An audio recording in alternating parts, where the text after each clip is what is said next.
Friends, आज के इस स्पेसिफिक वीडियो में मैं आपको बताऊंगा गूगल बिजनेस प्रोफाइल को रैंक कैसे करना है। उसका ऑडिट पॉइंट आपको बताऊंगा और ये पार्ट 5 है।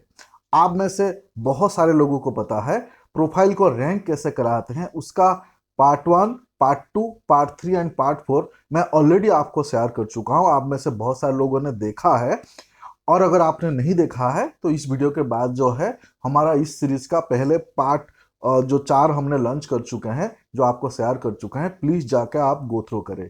सो रैंकिंग फैक्टर में ये लास्ट वीडियो है। इसमें हम जितने भी पॉइंट्स बताएंगे उसका इम्पोर्टेंस कोई ज्यादा है, उसका इम्पोर्टेंस बहुत बहुत ज्यादा है। तो लास्ट पार्ट है आपके प्रोफाइल को रैंक कैसे करना है।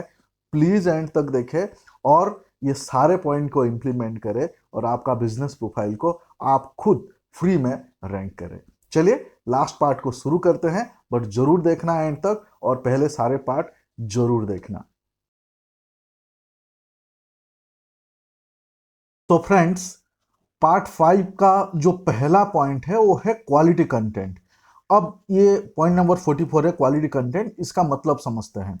जब हम लोकल एसईओ करते हैं या फिर गूगल बाई बिजनेस को रैंक करने का कोशिश करते हैं, उस टाइम पे कंटेंट जो है एक इंपॉर्टेंट फैक्टर है। जो गूगल जो है सबसे ज्यादा प्रेफरेंस जो है वो क्वालिटी कंटेंट को देता है। ठीक है। सो आपके गूगल माई बिजनेस पे बहुत सारे अलग अलग जगह है जहां पे आप कंटेंट ऐड कर सकते हो। जैसे एग्जाम्पल, आप यहाँ पे जब आप ऐड अपडेट करते हो, हर रोज आप वहां पे आप जो है कंटेंट डाल सकते हो आपके प्रोडक्ट्स के लिए, आपके सर्विसेज के लिए, आपके रिव्यूज में, आपके डिस्क्रिप्शन पे, आपके वेबसाइट पे, ब्लॉग आर्टिकल्स पे, यानी जहां जहां पे कंटेंट डालने का ऑप्शन है, हर कोई जगह पे आपको क्वालिटी कंटेंट्स आपको डालने हैं। क्योंकि क्वालिटी कंटेंट जो है एक रैंकिंग फैक्टर है। आप में से कुछ लोग क्या करते हैं, किसी कंपिटिटर्स का इधर कंटेंट कॉपी कर लेते हैं या फिर कहीं से एआई से डायरेक्ट जो है राइटिंग करके फिर वो पेस्ट कर देते हैं। सो वो ऐसे नहीं चलेगा। अगर आपको कंटेंट लिखने का आइडिया है तो आप खुद लिखे। अगर आपको नहीं है, टूल्स के जरिए में लिखे लेकिन राइट वे में लिखे। अगर वो भी नहीं मालूम है तो आप किसी प्रोफेशनल कंटेंट राइटर को हायर करें। गूगल माई बिजनेस में रैंक करने के लिए, लोकल एसईओ में रैंक करने के लिए क्वालिटी कंटेंट पे जो है आपको ध्यान देना पड़ेगा, जो हमेशा टॉप पे रैंक करते हैं। तो ये पार्ट का काफी ख्याल रखते हैं। ठीक है। सो ये था पॉइंट नंबर 44। उसके बाद चलते हैं पॉइंट नंबर 45, वो है बैकलिंक्स। हम लोग जब एसईओ करते हैं उस टाइम पे हमें बैकलिंक्स क्रिएट करना होता है। अब बैकलिंक्स पेड बैकलिंक हो या फ्री बैकलिंक्स हो, वो बहुत ही इंपॉर्टेंट रोल प्ले करता है आपके एसईओ के लिए भी और लोकल एसईओ के लिए भी। सो अगर आप लोकल एसईओ में या फिर आपका गूगल बिजनेस प्रोफाइल को हमेशा टॉप पे आप देखना चाहते हैं, तो ऐसे केस में आपको बैकलिंक क्रिएट करने पड़ेंगे। कुछ लोग बोल सकते हैं कि ये एसईओ का पार्ट है, बिल्कुल सही बात है, लेकिन ये पार्ट जो है इफेक्ट करता है आपका लोकल एसईओ का रैंकिंग के लिए, गूगल मैप का रैंकिंग के लिए। ठीक है। सो आपको हाई क्वालिटी बैकलिंक्स आपको बिल्ड करने पड़ेंगे। अगेन, ये ऑनगोइंग प्रोसेस है। इसको आप राउंड द ईयर कर सकते हो, हर रोज आप कर सकते हो। और इसमें से कुछ फ्री वाले बैकलिंक्स आप जनरेट कर सकते हैं और पेड बैकलिंक्स भी आप ले सकते हैं। बैकलिंक प्रॉपरली कैसे जनरेट करते हैं, उसका रिसर्च एनालिसिस कैसे किया जाता है, एक सेपरेट वीडियो लाएंगे। लेकिन यहाँ ध्यान रहे कि क्या आप बैकलिंक्स क्रिएट कर रहे हैं।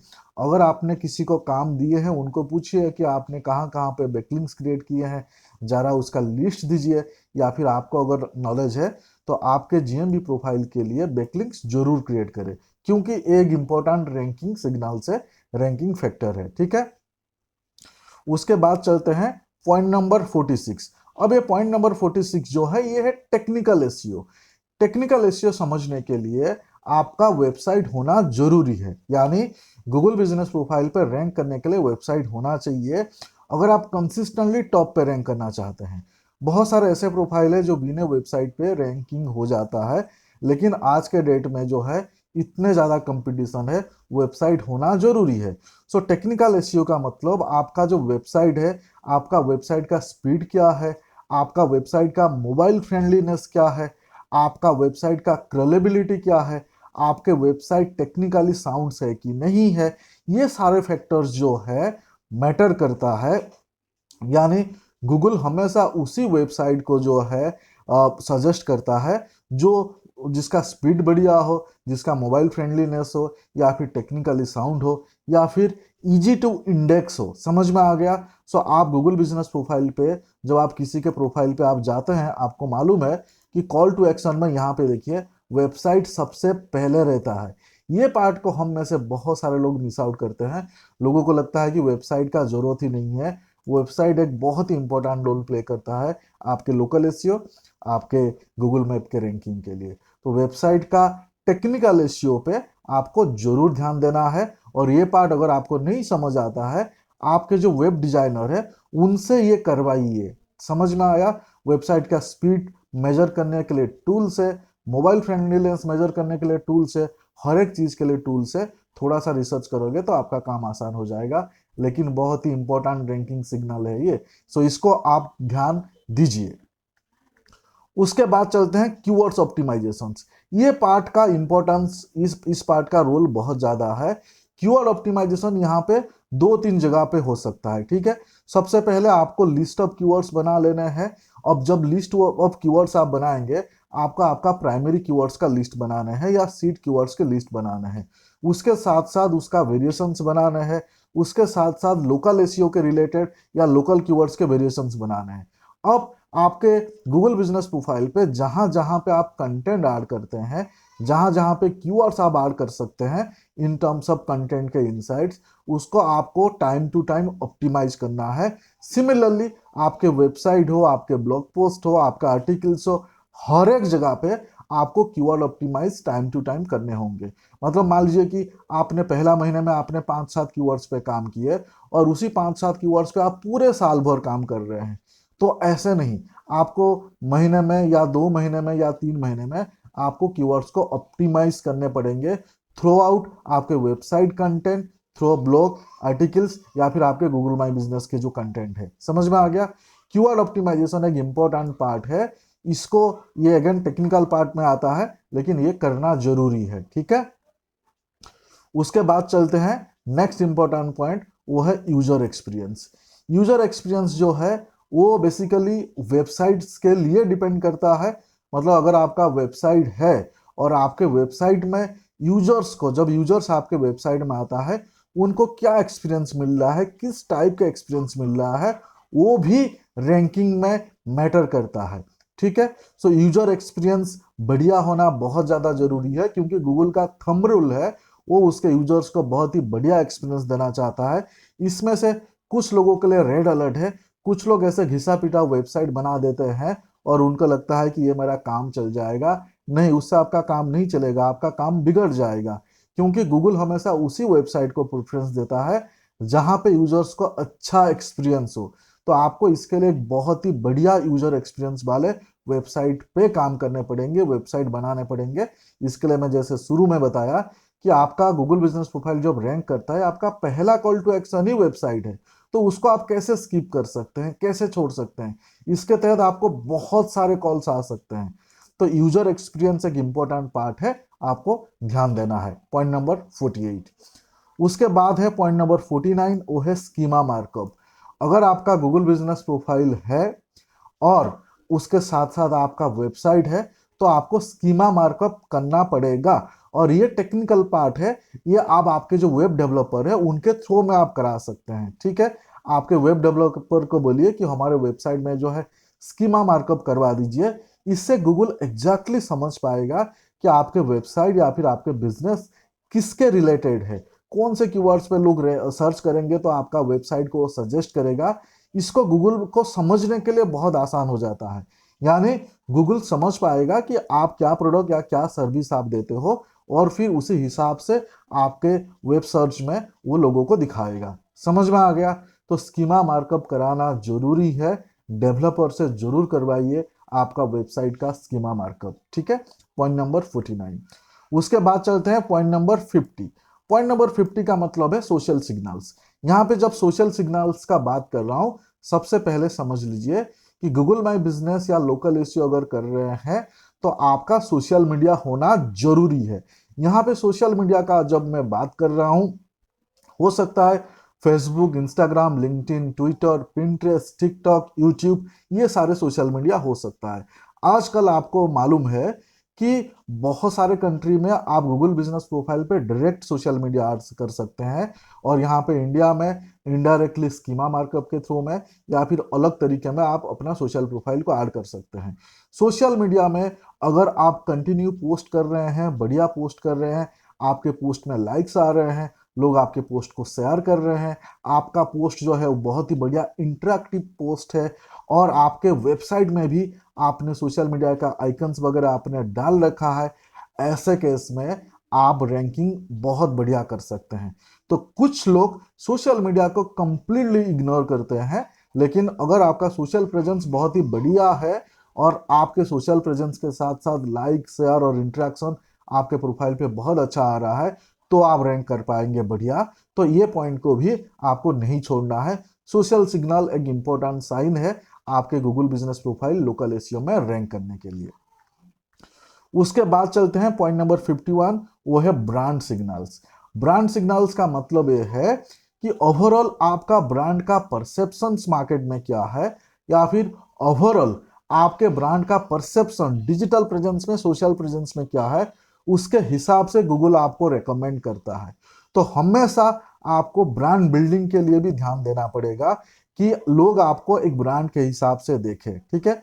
सो आपका ब्रांड सिग्नल इंपॉर्टेंट है। इसके लिए बहुत सारे लोग अपने ब्रांड बिल्डिंग पे ध्यान देते हैं। कुछ लोगों को इसका मतलब शायद नहीं समझ आएगा, लेकिन ओवरऑल आपको एक अच्छा परसेप्शन बिल्ड करना पड़ेगा डिजिटल मीडिया में, सोशल मीडिया में। इसके ऊपर पूरे 2 घंटे के वीडियो बन सकता है, लेकिन आप समझ लीजिए कि आपका ब्रांडिंग प्रॉपर होगा तो आपको गूगल जो है रेकमेंड करेगा। सो ब्रांड सिग्नल भी जो है इंपॉर्टेंट है। उसके बाद चलते हैं नेक्स्ट रैंकिंग पॉइंट, वो है डोमेन एज। अब ये डोमेन एज का मतलब समझिए। मान लीजिए जो आपका वेबसाइट है www.rnddigital.in, ठीक है, ये आपका वेबसाइट है एग्जाम्पल। सो आपका डोमेन जितना पुराना है, रैंकिंग फैक्टर में उतना बढ़िया पॉजिटिव इफेक्ट आता है। इसका मतलब समझ में आ गया।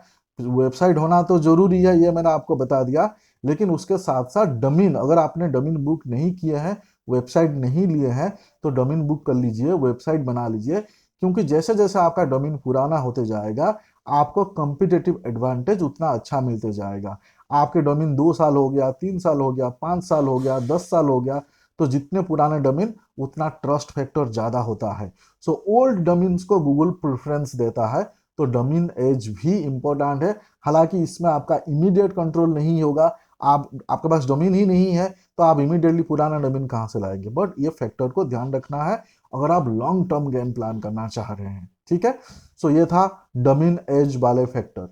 उसके बाद चलते हैं 53 नंबर पॉइंट्स, वो है keywords appear in top level domain. कुछ केस में ऐसा देखा गया है कि आपका जो डोमेन है उसमें अगर आपका प्राइमरी कीवर्ड्स है या फिर सीड कीवर्ड्स है, तो आप रैंक जरूर करते हैं। वो रैंकिंग फैक्टर का एक बहुत ही इंपॉर्टेंट सिग्नल है। एग्जाम्पल मैं देता हूं। मान लीजिए कि हम डिजिटल मार्केटिंग एजेंसी है और हमारा डोमेन में ही डिजिटल मार्केटिंग एजेंसी लिखा हुआ है, तो कोई सर्च करेगा डिजिटल मार्केटिंग एजेंसी, तो चांसेस है हम दिखाई देंगे। एग्जाम्पल से digitalmarketingagency.in, digitalmarketingagency.com। सो आप ध्यान रहे, अगर आप डोमेन बुक कर रहे हैं, न्यूली आपका जीएमबी प्रोफाइल बना रहे हैं, ऐसे केस में कोशिश करें कि आपके डोमेन पे आपका जो सीड कीवर्ड्स है या प्राइमरी कीवर्ड्स है वो होना चाहिए, और ऐसे कीवर्ड्स होना चाहिए आपके डोमेन पे जिसमें सर्च वॉल्यूम बहुत ज्यादा हो, ठीक है। थोड़ा सा रिसर्च करके, कीवर्ड्स प्लानर वगैरह में रिसर्च करके डोमेन लीजिए। सो डोमेन नेम पे कीवर्ड्स होना डायरेक्टली इनडायरेक्टली रैंकिंग सिग्नल से, समझ आ गया पॉइंट नंबर 53। उसके बाद चलते हैं पॉइंट नंबर 54। पॉइंट नंबर 54 का मतलब ये है domain registration length. Domain registration length का मतलब ये है कि आपने जो डोमेन रजिस्टर्ड किया, कितने टाइम के लिए आपने रजिस्टर्ड किया। आपने 1 साल के लिए रजिस्टर्ड किया, 2 साल के लिए किया, 3 साल के लिए किया, 5 साल के लिए किया। सो गूगल बोलता है, गूगल के लिए आपने अगर लॉन्ग पीरियड ऑफ टाइम के लिए आपने डोमेन रजिस्टर्ड किया तो उसको ज्यादा प्रेफरेंस देता है, क्योंकि गूगल को मालूम होता है कि ये भाई साहब अभी 3 साल तक तो है या 5 साल तक तो है। तो इसके लिए जब भी आप डोमेन रजिस्टर्ड करते हैं, आप लॉन्गर पीरियड ऑफ टाइम के लिए रजिस्टर्ड करें, उसमें आपको सस्ता भी होता है, इकोनॉमी भी होता है, और रैंकिंग फैक्टर भी है। बहुत सारे लोग ज्यादातर जो है ना, वो सिर्फ 1 ईयर के लिए डोमेन बुक करते हैं। लेकिन अगर आपका बिजनेस लॉन्ग टर्म आप करना चाहते हैं तो आप 3 ईयर या 5 ईयर्स के लिए डोमेन रजिस्टर करें। इससे इकोनॉमी होगा और रैंकिंग सिग्नल्स जरूर आपको गूगल प्रेफरेंस देगा। समझ में आ गया डोमेन रजिस्ट्रेशन लिंक का मतलब। उसके बाद चलते हैं एग्जैक्ट मैच डोमेन। इसका मतलब अगेन यही हो गया कि जब आप डोमेन आप बुक करते हैं उस टाइम पे आपका प्राइमरी कीवर्ड्स या सीड कीवर्ड्स अगर डोमेन पे होता है तो लोग जब आपका प्राइमरी कीवर्ड्स या सीड कीवर्ड्स पे गूगल पे सर्च करते हैं तो आपका डोमेन एग्जैक्टली मैच कर जाता है। तो ऐसे केस में आप रैंक जरूर करते हैं। तो अगेन जब डोमेन बुक करते हैं रिसर्च करके आपका एग्जैक्ट मैच वाले कीवर्ड्स डोमेन पे होना चाहिए, उस हिसाब से डोमेन बुक करें। ये एक लॉन्ग टर्म नहीं इमीडिएट रैंकिंग फैक्टर है, क्योंकि डोमेन बुक करके आपने अगर होस्टिंग कर दिया, वेबसाइट बना दिया तो आपका रैंकिंग शुरू हो जाएगा। ठीक है, सो पॉइंट नंबर 55 आपको समझ आ गया।